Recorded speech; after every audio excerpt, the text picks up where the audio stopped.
and I don't understand the whole hunting Like I thing. said, fishing. Fishing is like it's a skill. There is a skill. They don't have all these different options for like lures and bait and they don't have all these different options for nothing. You just have to know how to apply that.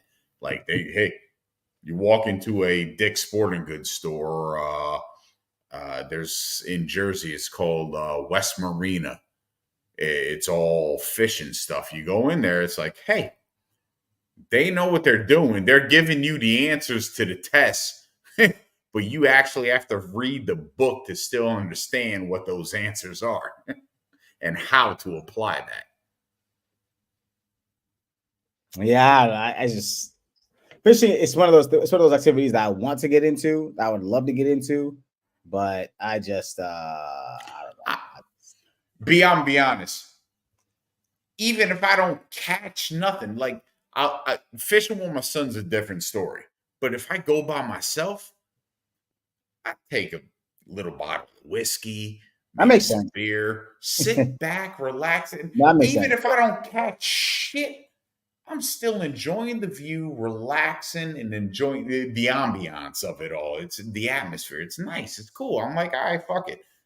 I didn't catch anything today, but I still had a nice 2 hours of relaxation.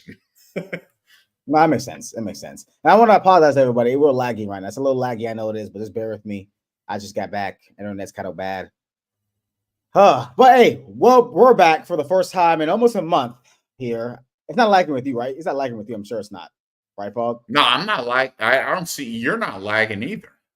Okay, so I think it's just my internet, but I'll fix that next week. I didn't have a chance, so I just got back like 2 hours ago. Hey, well, I'll talk about that in a minute. But welcome to the two man front with the Fog and Be Easy Sports. I am Be Easy. This is the Fog, my partner in crime, and we're going to be talking about a lot of things today. A lot of things I went over the weekend.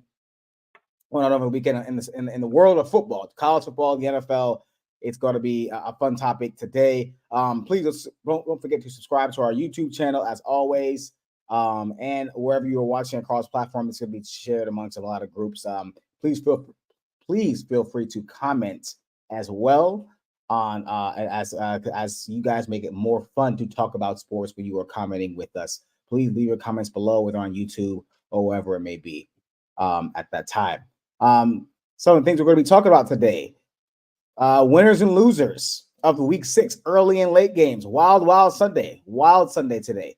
Winners and losers of week 6. We're going to be talking about which coach is next to be fired. Obviously, with the news of Robert Saleh being fired from the New York Jets. That's a big one right there. That was a big kind of a little bit of a bombshell announcement. I don't think people saw that coming, at least now. But will there be other casualties mid-season this year? I can think of a few. And then our top 4 Heisman candidates. We are in the thick of things in the Heisman race. Is the race over? Is there still a chance to someone to catch up to Ashton Gentry? We'll see. Will we reveal our top 4 candidates? Let's start with today. Let's start with today. Again, please subscribe. Sorry, I pull it up. Please subscribe. Fog, week 6. Winners and losers of week 6. Early and late games. We had some good 1:00 games. I'll tell you that. Like that, Washington. I'll tell you right now. This will probably be the last time Washington and the Baltimore Ravens over the next maybe 4, 5, 6 years play on a 1:00 because there's no way in hell. I don't think anybody thought this was going to be a game that's going to be a marquee game. But what a marquee game we had at 1:00. We had some doozies in 1:00 hour. We had some in the 4:00 hour, depending on what time zone you're in. Fog. Winners and losers of week 6, early and late games. Loser. Dobbs, 2 touchdown scores. Tony Pollard, a touchdown. Joe Mixon, 2 touchdowns. Derrick Henry, 2 touchdowns. Baker Mayfield, 4 touchdowns. Brock Purdy, 3 touchdowns. That's the fantasy football team I had to play this week, and I scored 121 points. That motherfucker bonded me, put up 172. I'm a loser.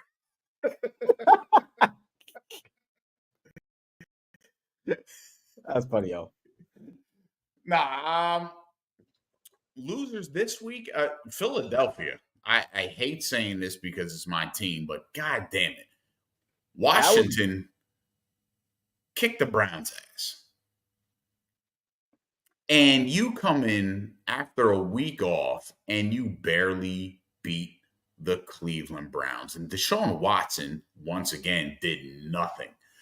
Those two teams in that one game gives you your losers, not just for the week, but probably for the season. Uh, my my winners out of this, Pittsburgh looked good against the Raiders. I'm not gonna lie. It's okay. Hey, listen, they won. They Green did. Bay. Green Bay looks every bit of official. And the fact that they had Romeo Dobbs and what's his name?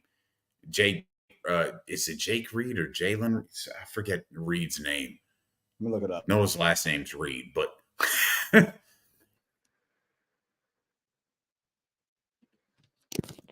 offense and the defensive side of the ball. So I love that.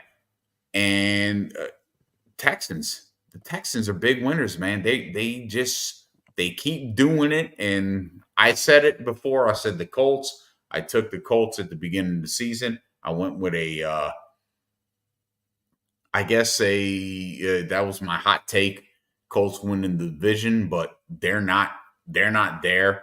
But my winners: Green Bay, losers, Cleveland, and Philadelphia. Both of them. Okay. Green Bay, Philly. We said Green Bay, Philly, and who? Houston? Houston was the winner. Yeah, Okay, absolutely. Houston was winner. Houston was the winner. And for NFL fans, Washington and Baltimore, we were just talking about that.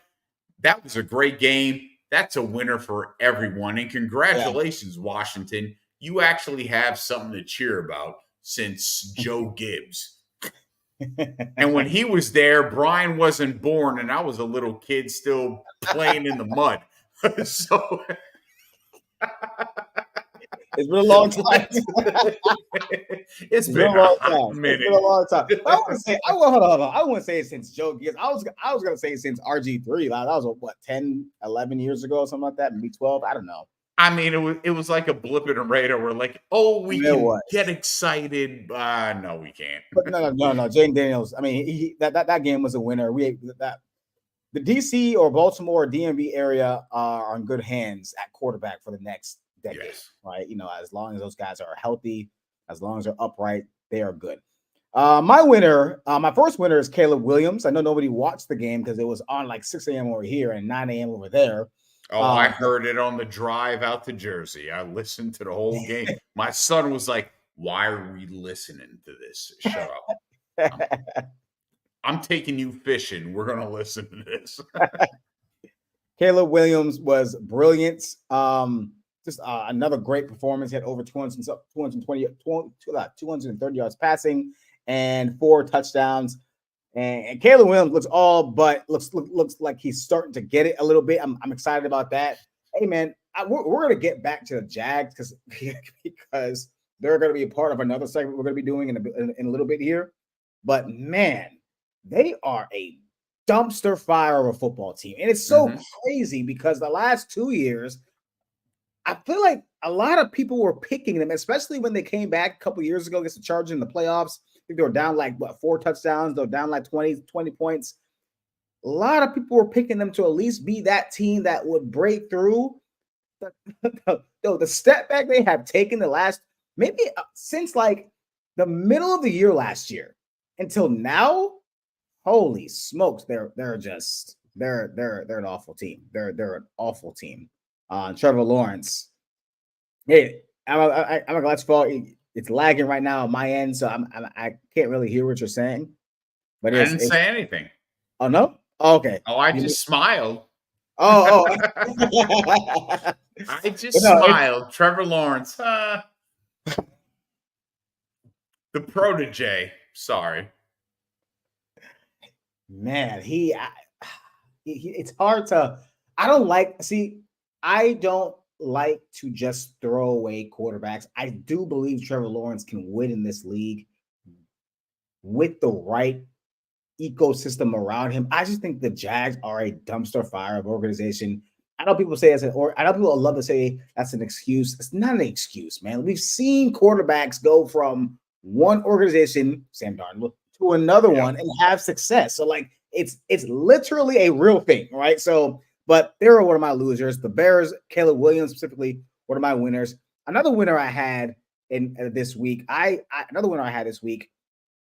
I was gonna say, lost my check. Where are they?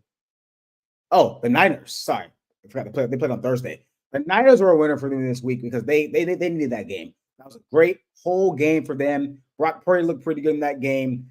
They again found another running back in Guerrero, a guy I believe you liked coming out of Louisville. You talked about him a lot. Yes. Yeah, you liked him a lot. So he came out and because when the other running back went down, I forget his name. His name is slipping my mind right now. He went down with an injury, and Guerrero came up, and Isaiah Guerrero came up, and he had a pretty good game. So the Niners kind of back in that win. Then I think Niners are going to be fine. They're going to be fine. I think they're 3-3 now. I believe they're going to be okay. I don't think they're done, but that was a winner for them. My losers, man. You know what? Honestly, I will give my Steelers some credit. They're a winner to me as well. We won the game. We won our game. Really pummeled the Raiders. I'm not really sure it was because the Raiders were so bad or we were just that good defensively. I think it was a combination of two. Offensively, we still look mad. Hey, look, I'm going to say this on air. Najee Harris actually ran well. Yeah, he did. Like, I'm not going to lie to you. Yeah, he did. Ran with purpose. He actually ran very well. It's a pretty good defensive line that I was kind of worried about coming into this game. So I will tip my hat up to Najee Harris. Had one of the best games of his, honestly, in my opinion, one of the best games of his career, and one of the best runs he made to score that touchdown at the end of the game to kind of put the game away. So that's good. Another loser another loser fog I have of the Dallas Cowboys. I mean, that was embarrassing. Like that's just again, we'll get to more of the Dallas Cowboys in a minute after this loss. I mean, it was an embarrassing loss. I think they lost 41-6 or something like that. Just an embarrassing loss at home. They're 0-3 at home, I believe. 0-3 in Jerry World, I believe. And I would say go ahead. Dallas doesn't fail in bet for whatever reason, and there's zero logical explanation for this but Dallas sucks against the spread at home. And this year, if you've bet against the spread going against Dallas, you're winning money because they suck at home. It doesn't make any sense. But I've done the research over the last decade. Dallas just doesn't cover spreads at home, and they don't. It doesn't even make sense to me because over unders they lose on the under, and they lose against the spread. Has nothing to do with anything because there's been different regimes there over the last decade. They still fail. It doesn't make sense, but it's a good bet. It's unbelievable how that team just underachieves every year. Unbelievable. And they what bothers me about Dallas is I know they have their defensive woes. They can't stop anybody. They can't stop the run. Nothing. They can't. But I just feel like they have an infrastructure there in terms of players that they have impact players. That's what bothers me about Dallas. They have impact players. They have Dak. They have a running game. They have CeeDee Lamb, Micah Parsons. They have some number two receivers who are kind of like number two by committee. I believe they have a pretty good line. Defensively, they're pretty average. Secondary, though, Deron Bland and Diggs on each side. Like, this team has players, bro. Like, I don't know what to say about Dallas, but they are definitely one of my biggest losers of this week. They're just a terrible, not terrible football team, but just a very, very just average football team, man. They just are. Another loser I have here, though, A team that went against one of your winners is Arizona Cardinals. They like and Kyler Murray, and I know your brother hates Kyler Murray with a passion. I get it. Like, but he's just so just inconsistent. He's probably the most inconsistent quarterback in the league. Like, I can say that with confidence. Kyler Murray will have one game where he looks like an MVP type player and have another game where his body language sucks. He's yelling at coaches. And I've said this before. Look, Kyler, at some point, it's you. At some point, it is you. It is Listen, not. they looked great against San Francisco last week, and then this week against Green Bay, they look like complete trash. I don't understand. I don't understand that team. I don't understand Kyler Murray. They paid him, so like they're kind of stuck with him. But my God, like, but you know what's funny? So many teams will take Kyler Murray as as their quarterback right now. There's like maybe like 10, 11 teams right now that would take Kyler Murray as their quarterback today, right? But he's just so damn inconsistent. And I don't think it's the height. I don't think it's any of that. He's sometimes he's just kind of in his head though. No, it's him. It's him. Yeah. No, it's definitely him. It's not the height. It's not the hype. But hey, speaking of some teams we're to get back to, like I said, let's go ahead and talk about this, man. Like, because as you guys all know, Robert Saleh was fired this Monday night, or Tuesday night, I guess how you look at it.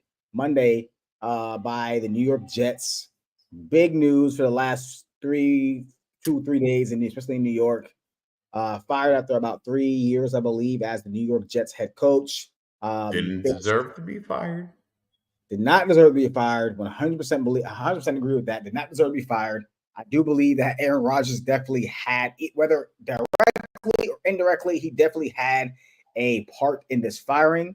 And he's gone, right? And I believe his interim coach's name is Jeff Ulbrich, who actually fired, or I don't know if he fired, but demoted Nathaniel Hackett, something that Robert Saleh actually wanted to do before he was fired, right? So that was, to me, it was just the whole thing. Again, Jets organization trash, which is why I said before Sam Darnold left. Now he's in a better organization in Minnesota, having success. Go figure that, right? But Bug, Robert Saleh is gone. Who or which coach is the next to be fired in season? Like, I think there's going to be a lot of coaches gone at the end of the year. Who's the next coach do you see is going to be fired within the next couple of weeks here, or maybe even more? I want to say Doug Peterson is probably public enemy number one on this list. If it was me as an Eagles fan, you barely beat the Browns. It's time for you to kick rocks. I'm just saying. But no, for me, Doug Peterson would be the guy. And how ironic is this, B? After the Eagles won the Super Bowl, I knew it wasn't feasible. But I said, Peterson has to go. Keep Frank Wright. I think the Eagles would have had success with Frank Wright there, given what they had and what he worked with and how he worked with Wentz. I said Peterson's not a good coach. People killed me for it. 2 years later, after winning the Super Bowl for Philly, he's fired. He's in Jacksonville. People said, "Oh, he'll help Trevor Lawrence," and it's like, he didn't help Carson Wentz. How's he going to help Trevor Lawrence? And here we are watching. Look, I'll agree with you to this all day. Trevor Lawrence is a very talented quarterback. I saw flaws in his game, and when he went to Jacksonville, I said, man, this is not a good look for him. He's not going to grow there. Peterson hasn't helped his growth at all. So, in my opinion, Peterson is probably the next guy to go. If there's someone that's going to go mid-year, it'd have to be him. So you go Peterson, you said Sirianni. You know, Sirianni is right, but dude, you barely beat the Browns. I'm sorry. I like. I'm having problems, and I hated the fact that they brought Kellen Moore in there, but it wasn't a Sirianni move. That was a Howie Roseman that was move. Howard Rosen. Yeah, Yeah. yeah, yeah. But I'm looking at this, and everything's tracking the way Philly is playing.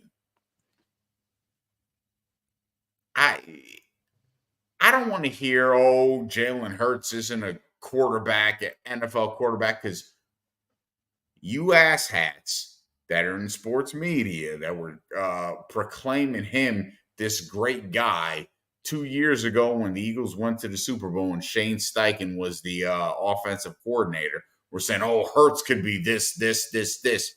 And now 2 years later, well, maybe he's not. No, shut up. It's not a matter of Hurts, and it goes to what you said, B. It's the organization, who they're putting around, how they're helping these guys grow. Caleb Williams is the best talent that came out of the draft this year. Yep. I said Jaden Daniels was going to be the number one quarterback, and I had my reasons for that. And my reasoning for that is right now showing. Certain coaches just can't coach people up. And I know you said, hey, let's give Matt Eberflus a pass.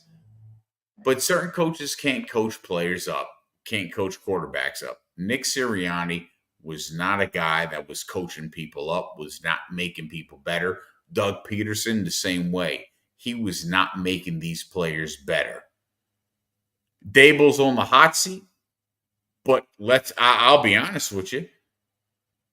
The Giants aren't that bad when you look at how the personnel is playing and how he's coaching. I'm starting to believe maybe he deserved Coach of the Year that first year Yeah. because he's still making do and making good with a pot of trash. This guy's making some Trinidadian cook up with these players over there. They're not that bad. He's doing something. Doug Peterson, Nick Sirianni, they have hella talent around them, and they're not making those players or that team better, which means it's on you. You suck. So those two guys are the guys that I'd say put them in the firing line, and it's time to go before I say before Thanksgiving. You might see both of them gone. Who's that? Sirianni and Peterson. Which would be really crazy because they both were Eagles coaches. You know, Sirianni was one that I felt like was going to be fired, but I think he's going to coach himself at the very least, coach himself to coach the rest of the year. I don't think he'll be there next year. He's going to be gone. I think he's going to be gone. I don't see him being fired in season because it's not a dumpster fire right now. You know what is a dumpster fire though right now? I just checked on the Sunday Night Football game. I was like, what's the score? Right? It's 7-0, fuck. It's 7-0. Bengals are winning. It's 7-0 in the third quarter with about 13 something to go. Right? I'll tell you right now, Zach Taylor loses this game. Don't be surprised if we wake up tomorrow, he's fine. Don't be shocked if you wake up tomorrow and Zach Taylor is fired. I will not be shocked at all. I don't think it's going to happen, but I'm not going to be like, oh, wow, I'm shocked. Zach Taylor is – I'm not. Now, I understand. Ooh, really? The Bengals have a history. I'm watching the same game right now. The Bengals have a history of holding on to coaches too long, i.e. Marvin Lewis. They held on to him probably like 6, 7, 8 years too long, maybe. But, man, this would be such a dumpster fire of a year if they start the year 1-5, 3 to 4 games behind Pittsburgh and what is the other team name? The Ravens. Like Yeah. he's somebody that I can see if this doesn't turn around, if the team starts to turn on. It doesn't sound like the team's turning on him yet. They're not. There's not. I don't really hear that in the media. You don't really hear it in the interviews. I love You don't watching. have him on the hot seat. What do you? Huh? No, You no, no. don't have him on the hot seat though. Well, I think this is. I found this graphic somewhere else. I didn't make this graphic. I found this somewhere else. I was surprised that I think this graphic probably came out before the season started, even though this is still pretty accurate because obviously Robert Sala's not there anymore. Yeah. And I think Mike McCarthy may be on the hot seat as well. He's another guy who I feel like if this turns into a dumpster fire of a year for Dallas, V, like I I said, told you he's the gone. NFC East on the game winning drive. I said the NFC East at the end of the year could have 3 coaches gone: Gone. Yeah. McCarthy, Dable, and Sirianni. No, for real. Yeah, I agree. 100%. I don't think Sirianni will be fired mid-year. I think he's going to coach himself. I think the Eagles are going to be in it with the Commanders for the division. I think Dallas is done. I think they're folding. I think they're folding right before our eyes. So I think McCarthy could be gone. Dayball could be gone as well. I think Giants. I don't think they're that good. I know everyone was excited they beat the Seahawks. The Seahawks are a trash team. They're awful. Now I don't think like Mike McDonald won't be gone, but he's kind of disappointing. He's kind of disappointment based on who he was in Baltimore and Michigan, and people thought this defense was going to be better. It's actually worse since he got there. There's that. But I will say my 2 guys are Zach Taylor and Mike McCarthy. If I had to choose between those guys, the Bengals have that history of never firing coaches, but man, 1-5. I don't think you can last the season going 1-5. I like you came into the year with Super Bowl expectations, ready to compete with the Bengals or the Chiefs and the Ravens. And But you know what's fucked up? We're gonna blame we're gonna blame Zach Taylor. And again, I wasn't a fan of Zach Taylor hire. And the fact that they went to a Super Bowl, it was like, oh God, look at this. I never liked him either. I'm like, I still don't believe it was because of Zach Taylor. No, I agree. And I started thinking to myself, damn, maybe I was wrong. But now watching this season, I'm not going to say it's just Zach Taylor. I don't think Joe Burrow's the quarterback people think he is. Oh my! You know what? We don't have time to talk about this because we got to. I'm sorry I opened that can of worms, but hey, I'm just saying. I'm not gonna sit here. I'm not gonna do this yet. I'm not ready to call him overrated, if that's what you're trying to say yet. Oh, I'm not trying to say it. I will say it. I think he's overrated.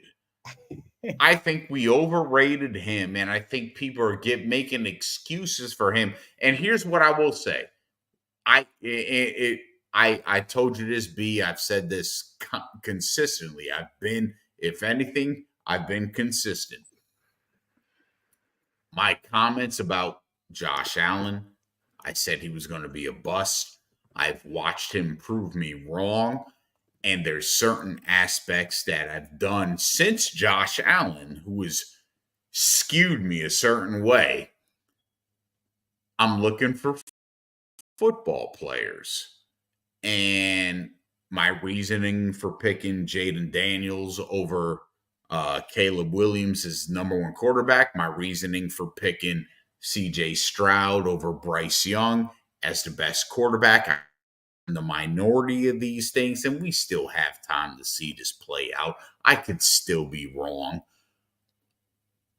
But Josh Allen changed my opinion because the one thing I didn't factor in is like, wow, this guy has a football player mentality. This guy he's got that dog in him. Right? And so I'm sitting there, and Joe Burrow hasn't had that dog in him. He's had that privilege in him. he's had the privilege of having really great players around him. And he succeeded against, in college football, you had great players around you, and you succeeded with these great players around you. Well, one thing, David, my brother, and I'll say this to this day, he said, if you have a great quarterback and a great wide receiver at college, and those two guys are great in a fashion where they go to the NFL and it translates and they're both great in the NFL, then man, that college should have dominated. We're watching now, Joe Burrow had great receivers around. Well, guess what? Those receivers are having great success in the NFL. And while Burrow has had some remnants of great success, it's been limited. Is Burrow really that quarterback, or was it the personnel that was around him? And I think, in all honesty, it was a personnel that was around him. He's a good quarterback. I'm not saying he's not a good quarterback. Right. But don't fucking put him in the class of elite. He's not, because he's not an elite quarterback. No, he's not an elite quarterback. I've always said there's only one elite quarterback in the NFL. It's Patrick Mahomes. Patrick Mahomes. It's Patrick Mahomes and everyone else. I don't want to hear nothing else. Man, we just opened up a can, but I want to get some business stuff. I really do.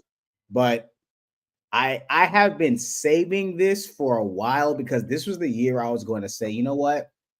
Joe Burrow, the only reason why I feel like I can't put him in elite status or in the same conversation with like a Josh Allen, even Lamar Jackson, because Joe Burrow can't stay healthy. He can't stay upright, right? It's always hurt. It's always a calf, it's a finger, it's a wrist. Something's always going on. And you really don't get the best out of him. The best year he had was the year we went to the Super Bowl. Yeah. I believe, if I'm not mistaken, that's the year they beat Mahomes in Kansas City, right? To get to the Super Bowl. That was his best year, right? And that's what everybody kind of took off on him. And look, I even said that, like, I like him as a quarterback. I think he's good. I really do. He's good.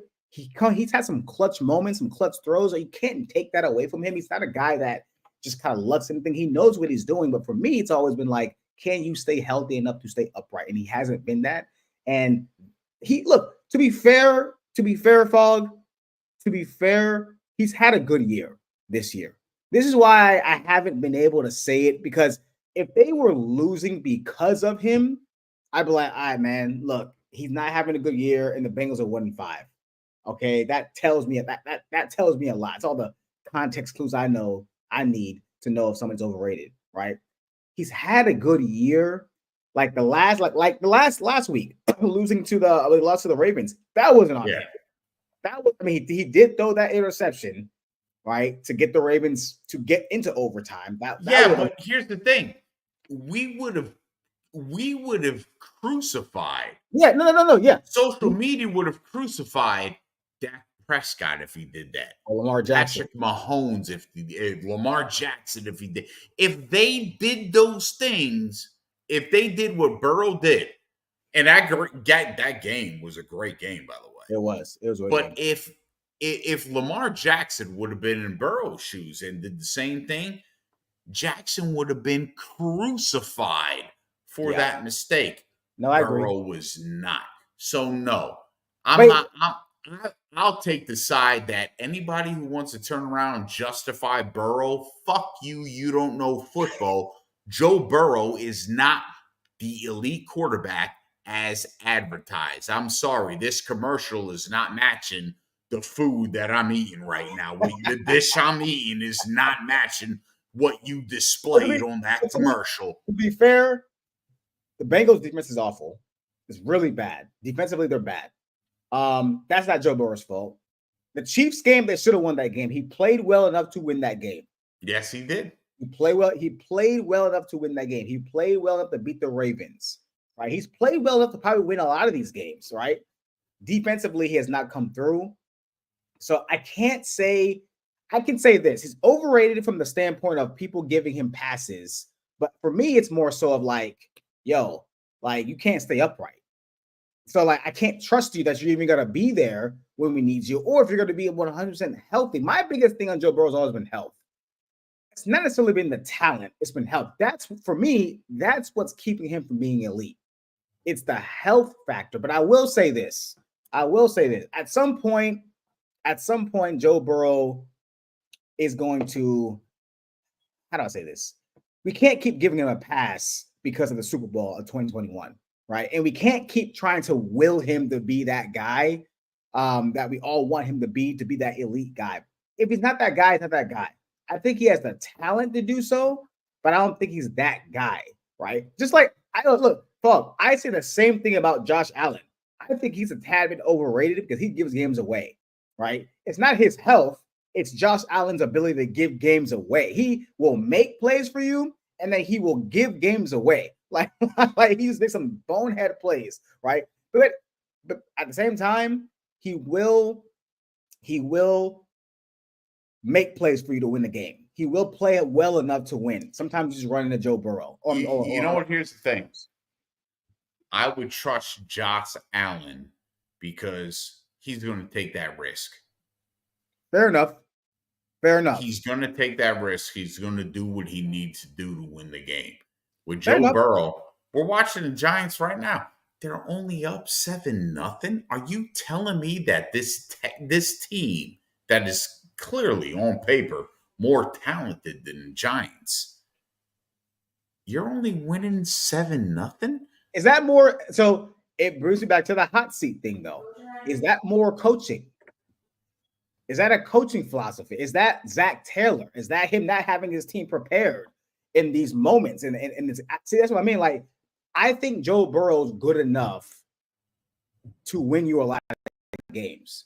I'm just not ready to put him in elite status. So that's where I put that. For me, that's where the overrated conversation comes into play. So this where it comes in is Brian Daboll actually a really good coach, and the Giants are being coached up, and is Zach Taylor that bad? But if you have, again, we've seen bad coaches with good talent, and that talent still rise. We're not seeing that right now. And the concern is, how did you get to here when you were here just a year ago, 2 years ago? Nothing's changed. Nothing's really changed. Yeah. This is a conversation that I think I'm gonna bring to the masses, because I feel like I want to know what other people think of Joe Burrow. I do feel like there's a lot of apologists out there of him. I do feel like I do feel like he's still kind of eating off his college years of what we saw, because it was one of the greatest college football seasons individually we've ever seen. Despite the talent around him, he still did it. He still had to get the ball. I will say this: your lack of running game is a problem. Yeah, no Joe Mixon, because you got rid of Joe. Look at Joe Mixon. Joe Mixon is still flourishing. Yeah. Joe Mixon. I don't think they've handed over the reins, and they should. Zach Moss isn't a guy. He's a spell back. Chase Brown should be your number one back, getting all the carries. He should be on the field 75% of the time. But again, that's a personnel move. And like you said, goes back to Zach Taylor. Is this a problem with Zach Taylor? This is why I feel like if there's anything that because the talent that's still there, because you have a top 5 quarterback, whether you think he's elite or not, to me, top 5 doesn't mean you're elite. That means you're just your top 5. But because you have a top 5 quarterback, because you have one of the best receivers in the league, right? You have one of the best tandem receivers in Higgins and Jamar Chase. You don't have a running game. Offensive line is still kind of shaky, but it's better. Defense is bad. This is why I think Zach Taylor is probably on the hot seat, because of what he's afforded to, what he has. And you're 1-5, bro. 1-5. No. I mean, here's what I think could happen though. I do think it I do think the DC could go next first. And the DC is if things don't change after I don't know who the DC is. I'm not sure who the defensive coordinator is for Bengals, but I think that guy could go first. And then maybe possibly Zach Taylor can go next. Because I just think I just it's 1-5 for a team that had expectations of winning the division, win the win the entire division, or at least competing for it. Right? No, that's he's probably gonna go. Let's move it. Let's real quick. Let's move over to some Heisman talk because I want to get on this. So, well, I said top four, but if you don't have four, that's cool with me because I don't really have four. I think it's a two-man race anyway. But I want to ask you: is this race over? I guess I have to say, is this race over? Is Ashton Gentry going to run away with this one? Literally, he should. You think so? He should. I don't think outside of maybe Travis Hunter, nobody's close. Yeah, I agree with that. Nobody's close. You're what you've got right now on the screen, people. Look, watch. Because these might be the two best outside of McMillan in Arizona, the wide receiver over there. Skill position players are going to dominate this draft coming up. These two guys are top 5 draft picks. You think? Okay, hold on. Time out. You don't think Hunter is? Oh no! Yeah, 100%. Yeah, no, he is. He's top 5. No question about it. It's a matter of where you want him to go. Like that's this for him. It's just a matter of where you want him to go. I don't think Ashton Gentry is. There's no way he goes top 5. He may not go top 5 based on needs. First round. He is the best running back coming out of this draft. And if you watch video of him, it's insane. Now, this is the thing. Okay, here's the thing. It's just I just find it very interesting that we have. I'm not hating on the guy. I know it sounds like I am, but I'm really not hating on the dude. The competition he's played. It's well, like we've seen guys like this before. Like, I mean, I'm not maybe not to this extent. Maybe not to this extent. That's it. But we've seen Group 5 running backs. The guy that comes to my mind is I just had his name down somewhere. He went to San Diego State. Let's see, a small running back. Something Pumphrey. I forget his last name, but I'll look into it. Because the other running back that was there, the Giants drafted him. The Giants from San Diego State? Yes. Eagles drafted the running back you're talking about. And then the Giants drafted the other running back that was there. I got to look into it. I will find that running later. I'll find that running back's name. But here's my issue with this is Donnell Pumphrey. That came to me right there. Donnell Pumphrey from San Diego State. Yeah, Donnell Pumphrey. Where he had an incredible game or year, right? He had a Heisman year. He was putting up numbers.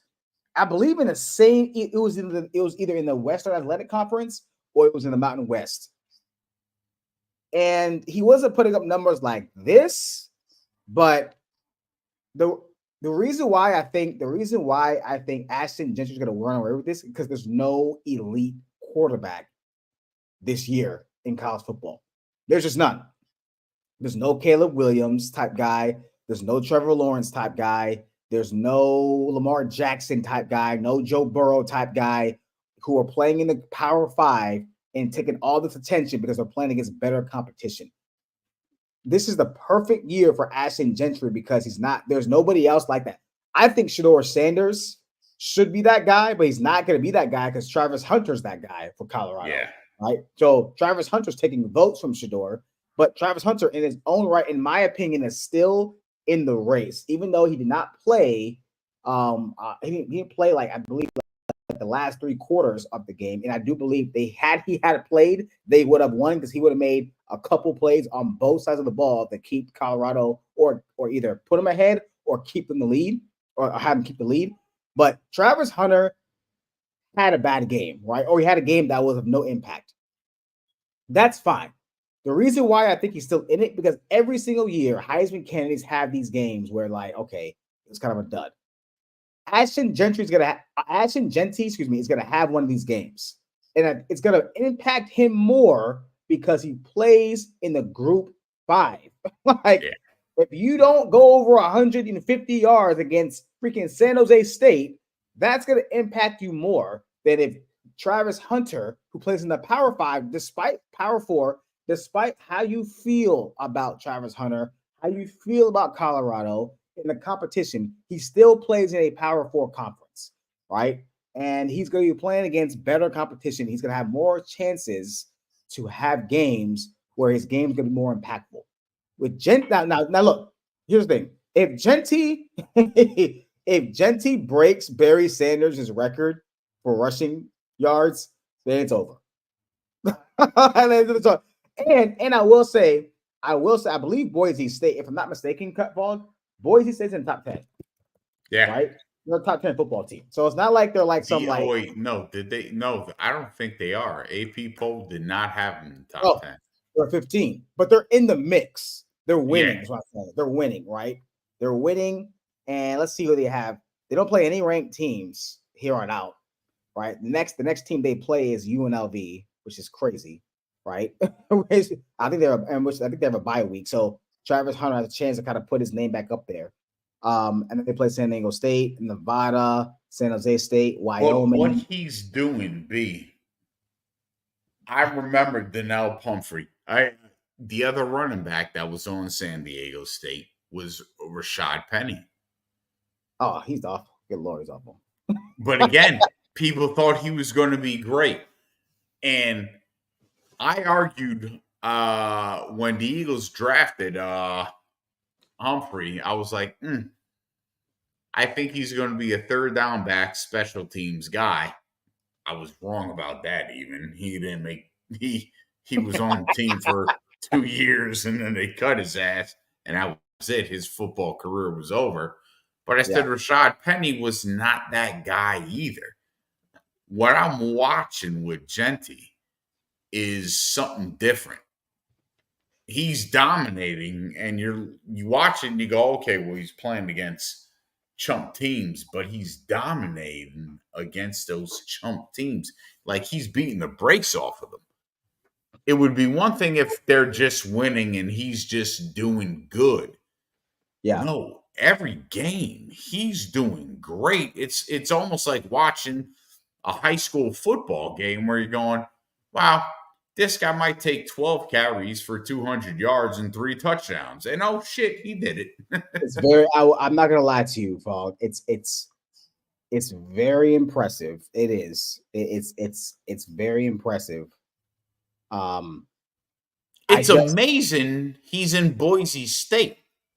Well, I mean, I haven't looked into his like career path or I know that he came from JUCO.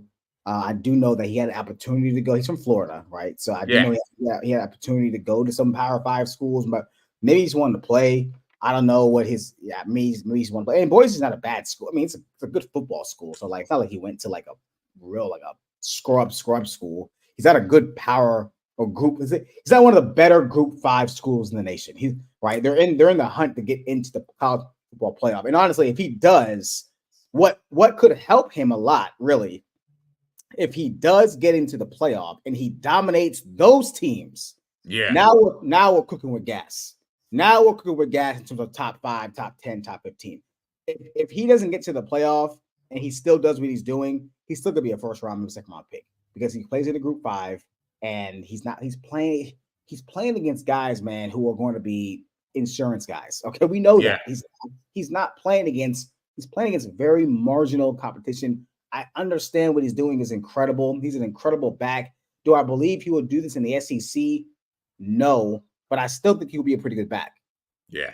I still think he's a pretty good back. I don't think he'll be putting up these numbers in the SEC. Doing this in a group 5, I'm sorry. It just doesn't, there's a graphic that I'm going to show you. I'm going to send to you where like, I sound like a hater, but it's what it is. They actually say cut, the whole like start, bench, cut. It was, the graphic was Aston Genty, Reggie Bush, okay, and it was Derrick Henry. And I'm like, bro, what are we doing here? What are you asking me to do here? You're asking me to cut Derrick Henry or bench Reggie Bush for this dude? Like, stop. Like, this is why I hate the internet. Like, but this is what I mean. Like, I get the craze, but he's a fantastic. And I can't wait to actually fully evaluate him when we get to our draft shows because I really want to see him. I'm not gonna lie to you. I haven't really seen him run. I've seen highlights, but I haven't seen him run. I'm waiting for that. I'm excited for that, but he's the guy right now. But what I'm trying to say is Travis Hunter still has a shot because what Travis Hunter's doing is incredible as well. Yeah.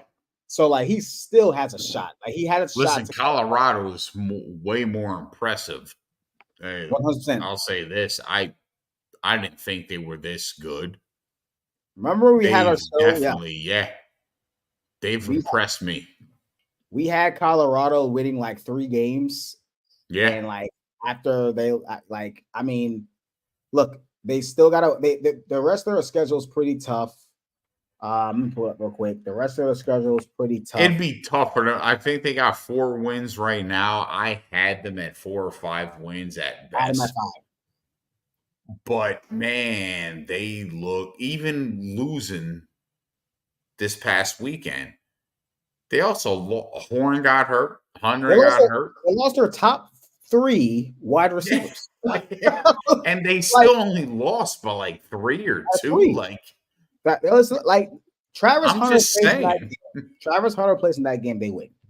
Because the reason why they won was because the quarterback threw a deep shot over the corner's head, and that probably would have been Travis Hunter, right? Yep. You know, I mean, it's simple as that. So now they have Arizona next week, and they have Cincinnati. Arizona did not look good against BYU. I'll tell you that right now. I watched that game. I'll tell you what, BYU looks really good. So wait till my top 12 comes out for this week for college football. BYU looks really good. So, I mean, look, they have 4 wins, and I think they can squeak out 2 more wins in the next 6 weeks. Yeah. If they don't do that, it'll be a colossal failure. I mean, it just would be for Colorado's. But I still think these 2 guys on the screen are the top 2 guys. I mean, there's no elite quarterback this year in college football. There's just not. It's not Cam Ward. I like Shador, but it's not him. It's not Quentin Ewers. It's not Carson Beck. It's definitely is not. Somebody who said that the Steelers should get Jalen Monroe. I'm gonna block them. I may have blocked them. I may have blocked them. I'm like Jalen Monroe is all. He's not good at all. I'm sorry. He's just not good. I've seen enough of him. He isn't good at all. But yeah, this is a very, very unique Heisman race, and I'm looking forward to seeing where this goes because these 2 guys are the top guys. I mean, I think for the first time since 2020, I believe, we're gonna have a non-quarterback win the Heisman. And I believe that last guy was Devontae Smith, who won in 2020. Yeah. That's the last guy. So we'll see. We'll definitely see. It's gonna be a fun one to run. All right, Paul. Real quick. I know it's not Sunday night football. But who's your Monday night football prediction? Bills at Jets.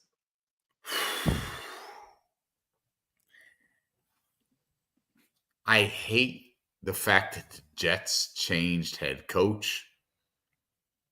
And I know that the majority of times when there's a coaching change, that team comes out, they play great. Firing. Yep. I think the Jets are going to struggle because I don't think there was a problem in the locker room with Robert Salah. And I think the Bills are going to win this game. I will say this: if the Jets do win, then Sean McDermott may very well be the guy that we should have featured in our previous segment on the hot seat. Ooh, I forgot about him. He's you know what's funny about him? He's kind of like, it's funny, like he'll be on the hot seat during the season, but then somehow get in the playoffs and then win a game or two. And then we will like This forget it. year isn't a game or two winning. I think this year is I said last year that the Bills window is done. It's closed. I did At too. the Yeah, end I of the agree. I'm season. with you.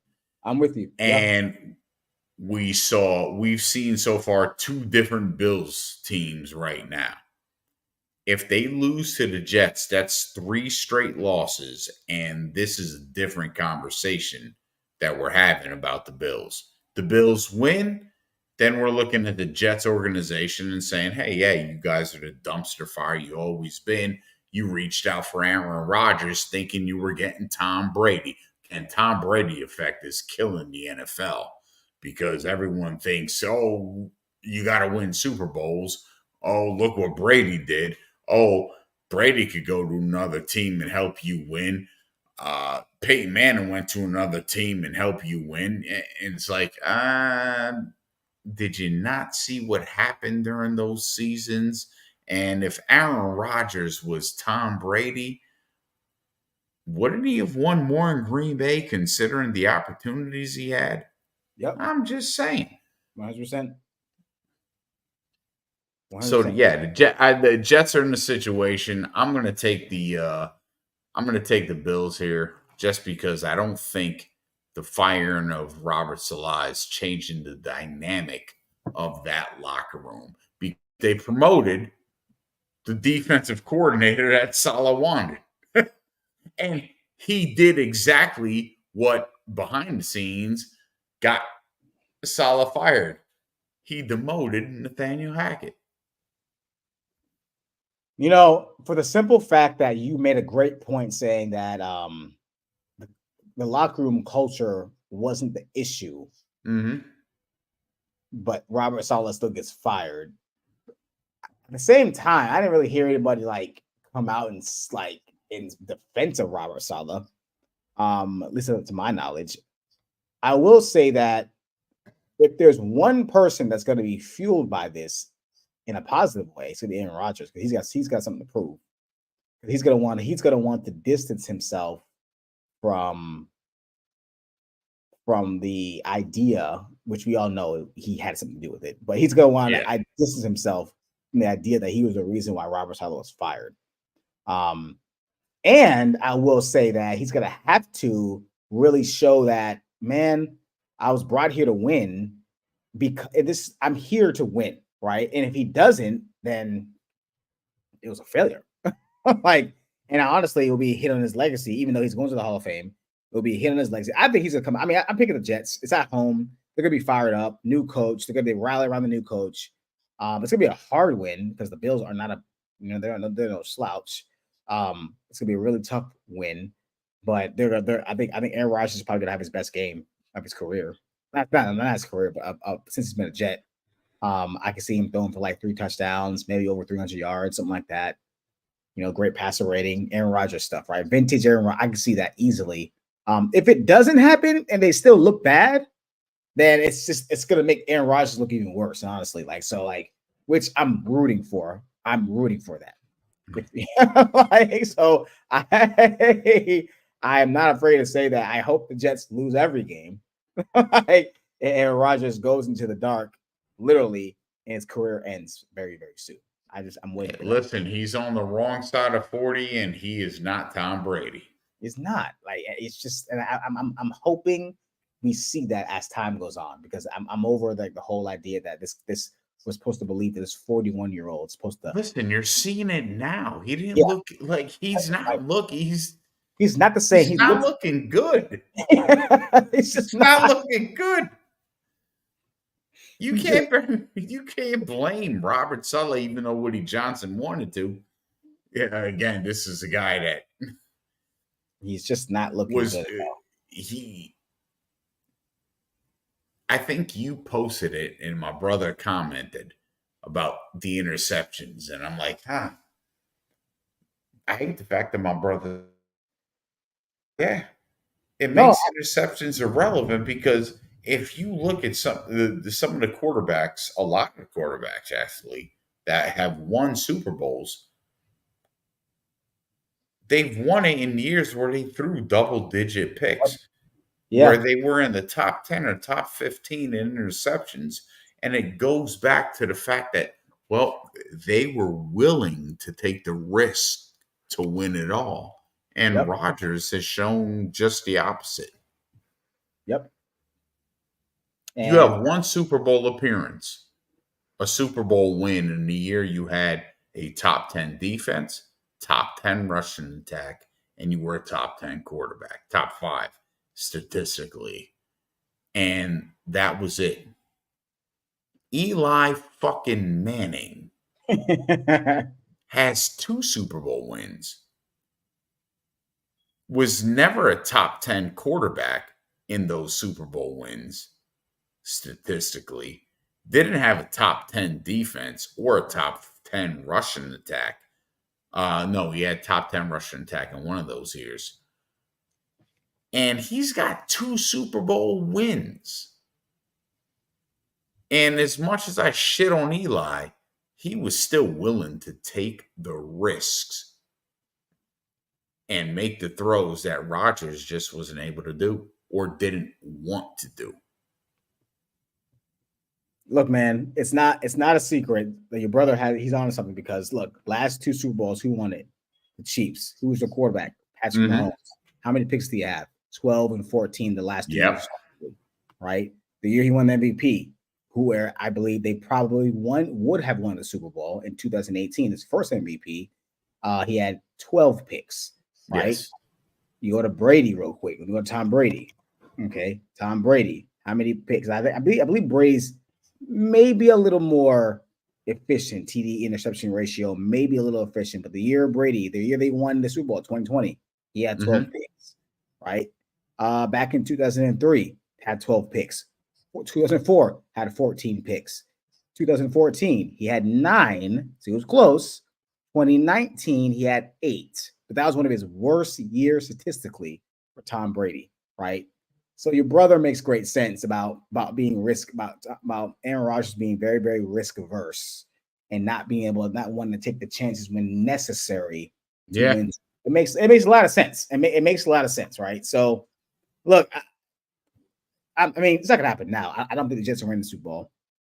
I don't see Aaron Rodgers winning another Super Bowl. So it's not gonna happen now, but maybe Aaron Rodgers possibly, if he would have not worried about his touchdown interception ratio a little more when he was in Green Bay, possibly, Mm-hmm. maybe based on the data and statistics. I'm not a data guy, but it makes sense. It makes sense. Maybe they would have won him a few more times, maybe, but that's Aaron Rodgers for you. I mean, it's kind of a microcosm of him. I mean, the guy who's pretty only thought about himself, right? Pretty much his entire career, right? And always never taking the blame or taking accountability Yep. for actions or for losses. But that's good doing it for us, man. We really appreciate everybody who watched on all platforms. I shared with a lot of good views today. I really appreciate you guys coming on this late, especially in the East Coast. I know it's about 10:35 over there. Please subscribe to our YouTube channel. Please subscribe to our pages as well. BEZ Sports, and of course, Objectively Biased Sports. As you heard Fog just say, he's coming out with his top 12 college football teams, and I'm looking forward to that. So he can be wrong. He's probably gonna have Florida State in there. He won't.